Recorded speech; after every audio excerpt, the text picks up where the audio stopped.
Hoje estou começando uma série de exposições no Evangelho de Lucas. Eu queria que você abrisse a sua Bíblia, no Evangelho de Lucas. Nós vamos ler o prefácio, capítulo 1, versos de 1 a 4.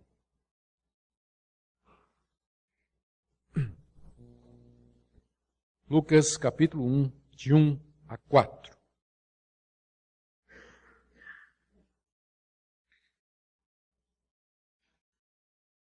Visto que muitos houve que empreenderam uma narração coordenada dos fatos que entre nós se realizaram, conforme nos transmitiram os que desde o princípio foram deles testemunhas oculares e ministros da palavra, igualmente a mim me pareceu bem, depois de acurada investigação de tudo desde sua origem, dar-te por escrito, excelentíssimo Teófilo, uma exposição em ordem, para que tenhas plena certeza das verdades em que foste instruído. Até aqui a leitura da palavra de Deus. Queridos, nós estamos diante do Evangelho de Lucas. Esse é um dos 4 evangelhos que nós temos na Bíblia e um dos 3 chamados evangelhos sinóticos. A palavra evangelho significa boa notícia e a princípio se referia à pregação dos discípulos de Jesus, que trazia essa boa notícia, que Deus amou o mundo de tal maneira que deu o seu Filho unigênito para que todo aquele que nele crê não pereça, mas tenha vida eterna. Depois, quando essa boa notícia foi registrada, os escritos que registraram a boa nova passaram a se chamar evangelhos. E eles são um tipo único de escrita. Nós sabemos que tem diversos gêneros ou tipos de escrita. Tem prosa, tem poesia, tem apocalipse, tem narrativa, tem parábola. Os evangelhos são um tipo de escrito que só são encontrados no cristianismo. Nenhuma outra religião produziu esse tipo de escrito.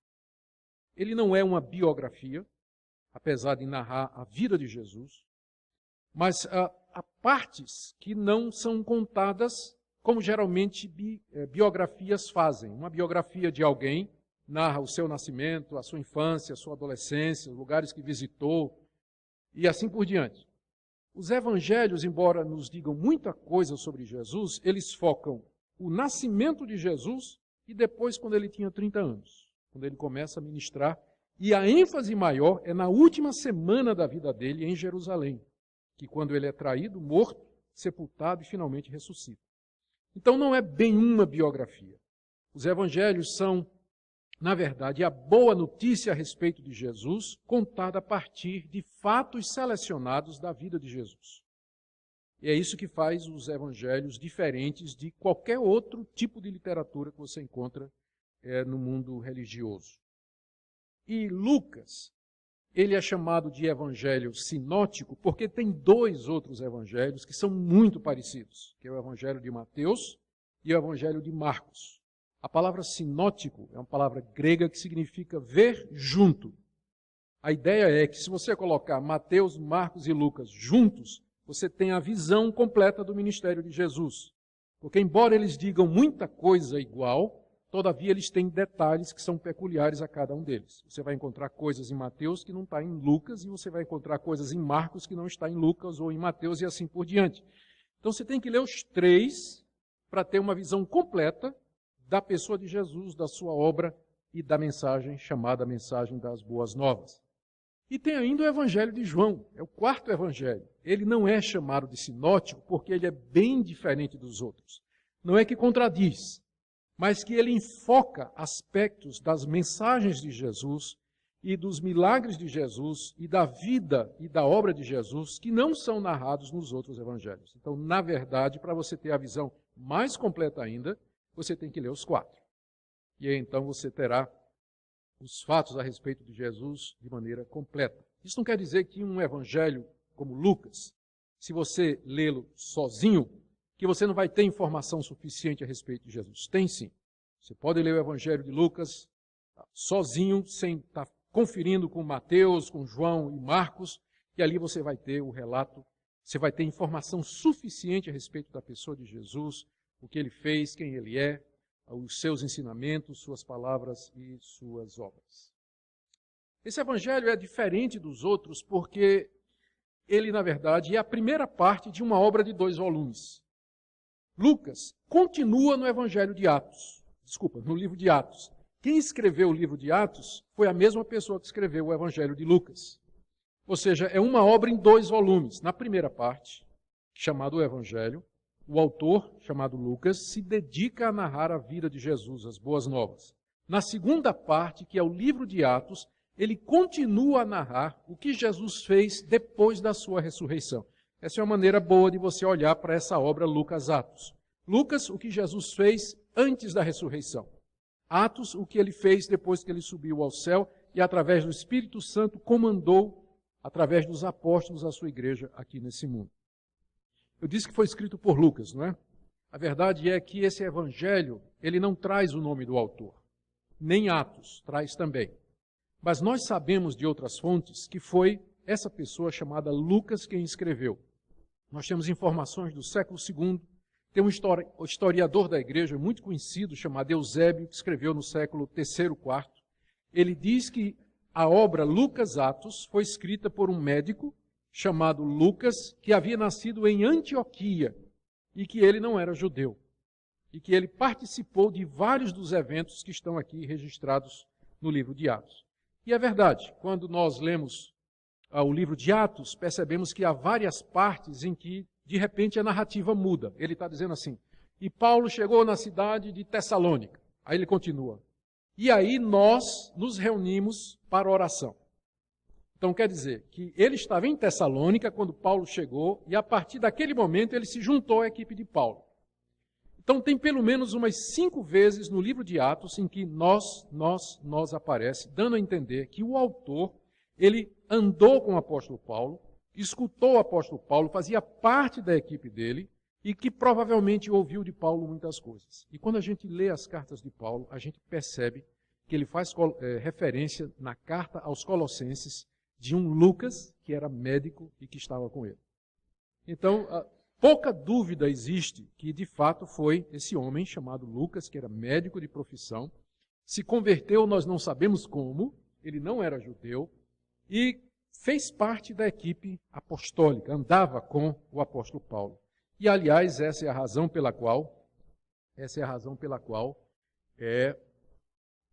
o que ele escreveu foi incluído na Bíblia. Porque quando a igreja foi desafiada a dizer quais eram os livros inspirados por Deus, um dos critérios que a igreja usou foi o que a gente chama de apostolicidade. Porque tinha muitos livros e muitos evangelhos que foram escritos. Você percebe Lucas dizendo isso no verso 1, não é?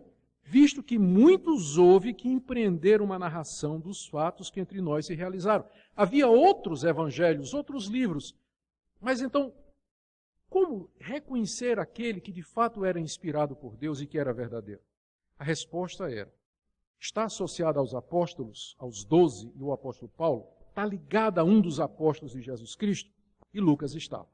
Então, por isso que a obra, Lucas Atos, foi reconhecida pela igreja como sendo inspirada por Deus, autoritativa, e ela foi incluída junto com os outros evangelhos e os demais livros do Novo Testamento, como sendo a palavra de Deus para nós, para o seu povo de todas as épocas.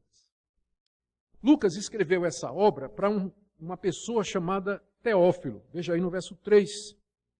Pareceu bem dar-te por escrito, excelentíssimo Teófilo, uma exposição em ordem. Teófilo, ao que parece, era um nobre romano por causa do título excelentíssimo.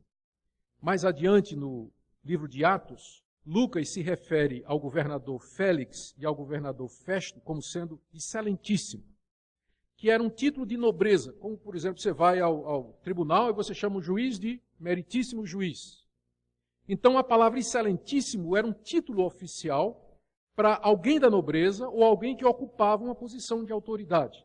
Donde a gente imagina que esse Teófilo era um novo convertido da nobreza romana, que estava sendo instruído nas coisas do Evangelho, a quem Lucas dedica essa obra, Lucas Atos. Há quem diga, inclusive, que isso era um costume muito comum naquela época, de você fazer menção do patrocinador, que foi Teófilo, que era uma pessoa de recursos, que patrocinou financeiramente a escrita dessa obra e depois a sua divulgação. Nós não temos prova disso, mas é uma suposição. Ele era alguém da nobreza. Por que Lucas escreveria uma obra tão extensa só para instruir um novo convertido?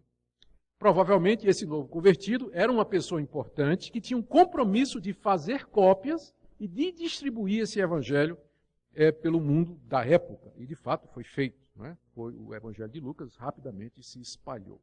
Então, está aqui o excelentíssimo Teófilo, parece pelo final do verso 4, para que tenhas plena certeza das verdades em que foste instruído, que ele de fato é aquilo que nós dissemos, alguém recém-convertido ao cristianismo e que precisava ter certeza e objetivo, certeza daquelas verdades em que ele foi de fato instruído. O alvo de Lucas, então, quando escreve essa obra, o Evangelho e o livro de Atos, é inteirar Teófilo dos fatos desde o início, desde o começo de tudo, desde o nascimento de Jesus, na verdade até antes, começando com João Batista, até o final, até quando Lucas estava vivo, narrando toda a história do cristianismo, como o cristianismo começou, lá com João Batista, a pregação de João, o nascimento de Jesus, a vida de Jesus, morte e ressurreição, chegada do Espírito Santo, a chamada do apóstolo Paulo, o ministério dos apóstolos em todo lugar, até chegar em Roma.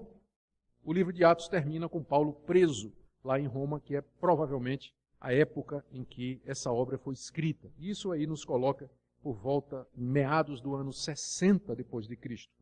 Talvez 63, talvez 65. Alguns acham que foi escrito depois, mas essa data cedo para o Evangelho de Lucas, ela nos parece bastante razoável. O alvo de Lucas, então, aqui, é narrar os fatos que ele tomou conhecimento e mostrar como eles são a verdade na qual Teófilo havia sido instruído. A pergunta é, podemos confiar no que ele escreveu? E é sobre isso que eu queria falar. Temos razões para acreditar nesse livro? Temos razões para acreditar na Bíblia, de que ela de fato nos traz informação crível, por assim dizer, verdadeira, veraz a respeito de Jesus? E eu quero colocar aqui algumas razões que nós encontramos aqui no prefácio, pelas quais nós podemos confiar de que o que está escrito aqui de fato é verdade. A primeira é a maneira pela qual esse evangelho foi escrito. Lucas nos diz aqui, no verso 3, que ele fez uma acurada investigação. Fez uma acurada investigação. Parece que é um trabalho de detetive, não é? Uma investigação e uma investigação detalhada. Ele não simplesmente está escrevendo para Teófilo alguma coisa que ele ouviu falar, uma boataria, um rumor, uma conversa, mas ele fez uma pesquisa, ele se aprofundou, ele se demorou, ele saiu examinando, saiu pesquisando, conferindo, verificando a autenticidade daquelas coisas, para poder dar a Teófilo alguma coisa que pudesse fortalecer a sua fé. Ele diz aqui que quando ele escreveu, verso 1, outros já tinham começado a escrever também. A vida de Jesus, a pessoa de Jesus, provocou um fenômeno literário e artístico. E artístico no sentido de arte, de música. É um dos poucos fenômenos no mundo que deram um impulso tão grande à arte, porque produzia um tipo novo de literatura, aliás, vários tipos novos de literatura, pegou as que havia, como epístola, por exemplo, deu uma outra conotação, pegou o gênero de Apocalipse, que já existia, deu uma outra conotação, criou o gênero de Evangelho, provocou música. Os cristãos começaram a cantar desde cedo, louvando a Deus, estilos, gêneros que não havia na época. Uma explosão artística, por assim dizer, foi produzida. Muita coisa começou a ser escrita a respeito de Jesus. E Lucas nos diz que ele investigou todas estas fontes. E o que é provável aqui é que ele está se referindo a evangelhos que já havia antes dele. A gente fica pensando, quando ele diz que houve muitos que empreenderam uma narração coordenada dos fatos que entre nós se realizaram, ele talvez esteja pensando no evangelho de Mateus, o evangelho de Marcos, que quase com certeza foi escrito antes dele, tradições orais que circulavam entre a comunidade cristã, outras fontes escritas, talvez registros dos discursos de Jesus, Havia já quando Lucas escreve, meados da década de 60, Jesus tinha morrido cerca de 30 e poucos anos antes. Durante aqueles 30 anos já havia uma série de informações, muitas informações, circulando pelo mundo a respeito da pessoa de Jesus. Então, aquele tipo de pesquisa que não ia faltar material. Tinha muito material disponível para Lucas pesquisar. O evangelho que ele escreve, então, é o resultado disso. Escrito por uma pessoa séria, basta você ler o evangelho, o livro de Atos, você vai ver a qualidade da língua grega. O grego de Lucas, às vezes, chega próximo do grego clássico. Não é alguém que está escrevendo assim numa linguagem totalmente popular, mas às vezes chega a ser bastante erudito, como, por exemplo, esse prefácio aqui. O grego desse prefácio é comparado à literatura clássica. Era um homem muito preparado, não era um Zé Ninguém que está escrevendo isso aqui, mas um homem arguto, um homem inteligente, um homem coerente, que escreve um relato que tem, você percebe que tem um desenvolver, ele vai preparando o ambiente para o clímax, que é a morte de Jesus em Jerusalém. Então, nós estamos diante de uma obra muito bem escrita, pesquisada. Essa é a primeira razão pela qual nós não podemos simplesmente chegar e dizer assim, papel cabe tudo, né? Como o pessoal gosta de dizer. Papel cabe tudo, inclusive a verdade. Papel cabe tudo, inclusive a verdade. E aqui nós encontramos um papel que contém uma obra pesquisada e cuidadosamente elaborada. Segundo motivo pelo qual nós podemos confiar nesse relato é as fontes que foram usadas por Lucas, nessa pesquisa que ele diz que fez.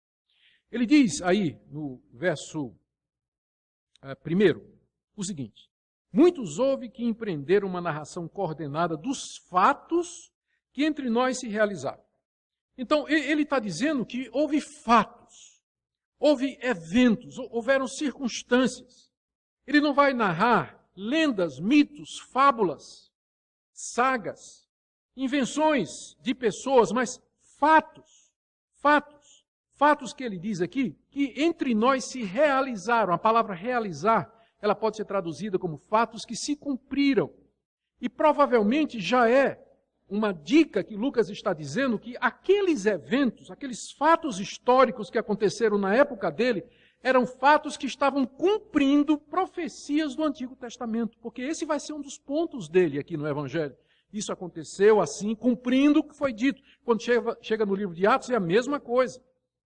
Fatos que se cumpriram entre nós, aqueles que foram narrados lá no Antigo Testamento, como se ele dissesse assim, eu não estou narrando nada novo, eu não estou inventando uma religião. Esses fatos que eu estou narrando aqui, eles são um cumprimento de antigas profecias. É a realização daquilo que Deus havia prometido, Deus que não pode mentir. Em seguida ele diz que esses fatos, eles foram testemunhados. Veja aí o verso 2. Fatos que se realizaram conforme nos transmitiram os que desde o princípio foram deles testemunhas oculares e ministros da palavra. Esse verso 2 é muito importante, porque aqui nós temos as fontes de Lucas. Ele diz que esses fatos, essas realidades históricas, que vieram como cumprimento das profecias, elas não aconteceram em qualquer lugar, não aconteceram num quarto fechado, não aconteceram em qualquer canto da terra, mas foram testemunhadas, pessoas viram, pessoas escutaram, pessoas participaram. E aquelas pessoas eram testemunhas oculares, não tem dúvida nenhuma, de que ele está se referindo aqui aos apóstolos de Jesus Cristo. Aqueles 12 homens que no começo Jesus escolheu para estar com ele, participar com ele, ser enviados por ele, escutar de Jesus e ver coisas que outras pessoas não viram.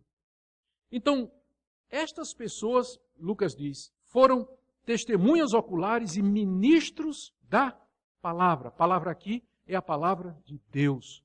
Ou seja, as fontes que Lucas usou para escrever o seu evangelho